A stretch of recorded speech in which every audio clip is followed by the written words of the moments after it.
Александр, как вы оцениваете работу в рамках единого дня голосования 8 сентября? Владимир Ильич, если вы позволите, я бы хотела, поскольку год был необычный, очень сложный, и так, не только емкий, там, насыщенный разными событиями, но и электоральный. Все-таки две такие кампании, да, и беспрецедентная президентская кампания. И это я бы хотела немножко обобщить, если вы не возражаете.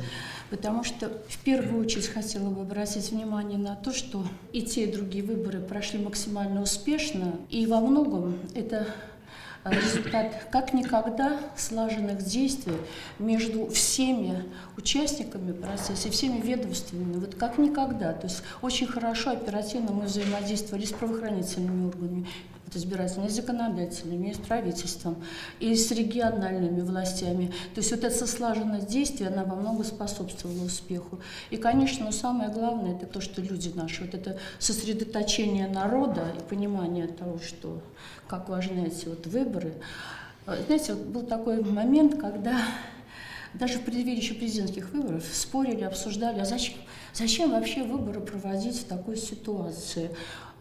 Есть повод власти отказаться сейчас от этого, проще работать будет. И когда особенно вот я общалась с людьми, где были самые тяжелые условия, и вдруг вот такое понимание пришло, что наоборот, именно в такой ситуации, когда на страну обрушилось много вызовов, да, и мы преодолеваем все вместе, как раз выборы очень важны, потому что люди хотят иметь на всех уровнях очень ответственную, предсказуемую, понятную власть. Вот именно поэтому явка была у нас самая высокая и на тех, и на других выборах.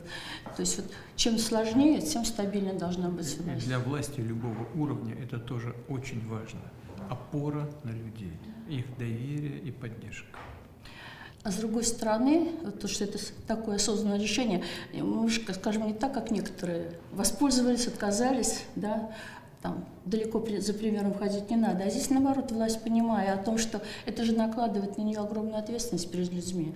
И третье, конечно, ну, я тут не могу не сказать добрых слов в адрес моих коллег, это почти миллионная армия. Все-таки мы подошли вот к этому циклу электоральному, так мы говорим. Вообще, я бы сказала, высшей степени боевой готовности, вот, максимально мобилизованные.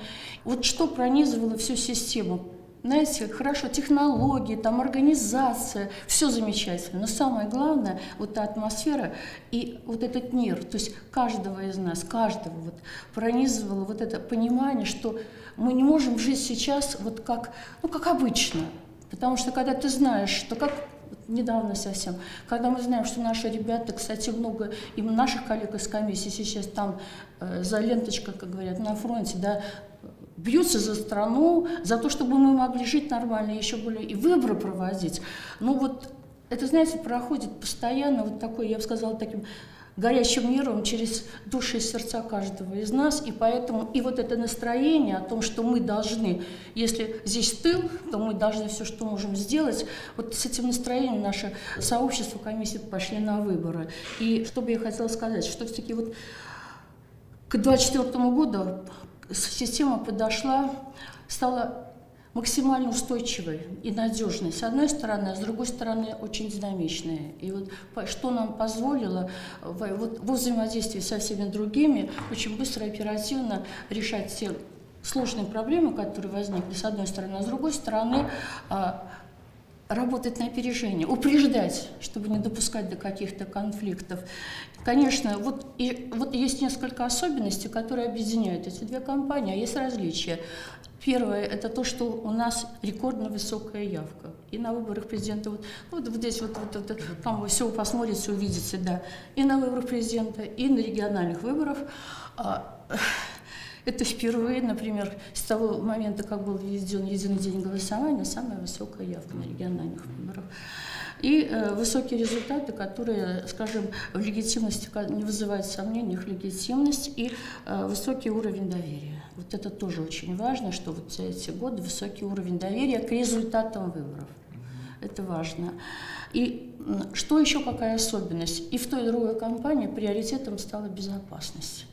Если в президентскую кампанию, конечно, мы в основном думали о наших воссоединенных, наших субъектах, то поскольку сейчас в ЕДГ у них не было выборов, У нас на первый план вышли приграничные, конечно, особенно всех, для нас всех эта боль в сердце дается и Курская область, то, что там произошло, и другие наши приграничные, героические, в общем-то, наши люди, и области. И вот вопрос безопасности, он актуален весь год.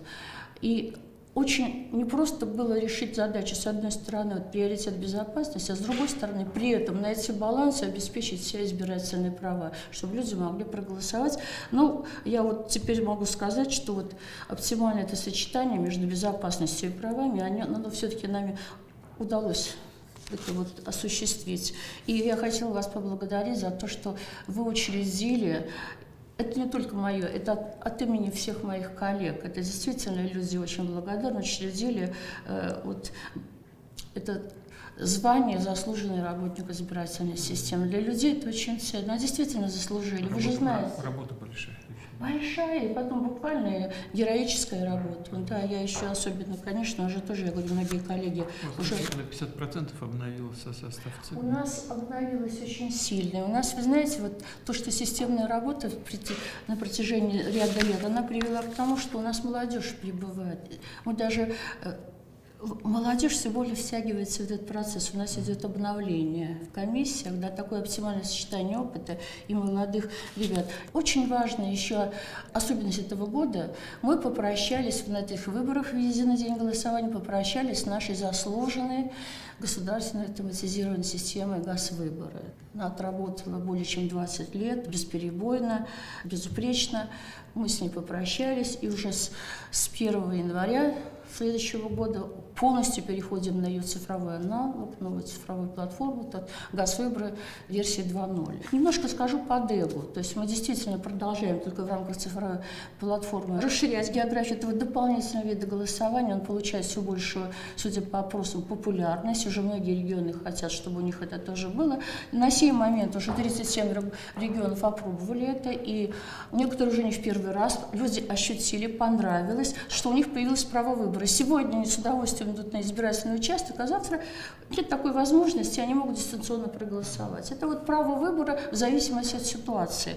Ну, то есть это такой процесс добровольный, но будем создавать все условия. И с другой, уже 21 миллион уже ощутили, что это такое.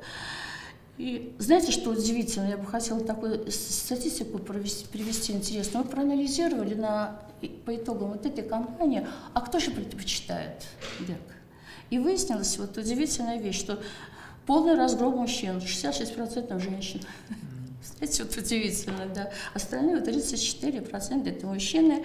По возрасту самые активные, вот 44%, почти половина, это от 36 до 50 лет, а вот группа от 18 до 35 и 50 плюс, они почти одинаковые, 27-29%. То есть мы пытаемся посмотреть вот все аспекты для того, чтобы дальше двигаться.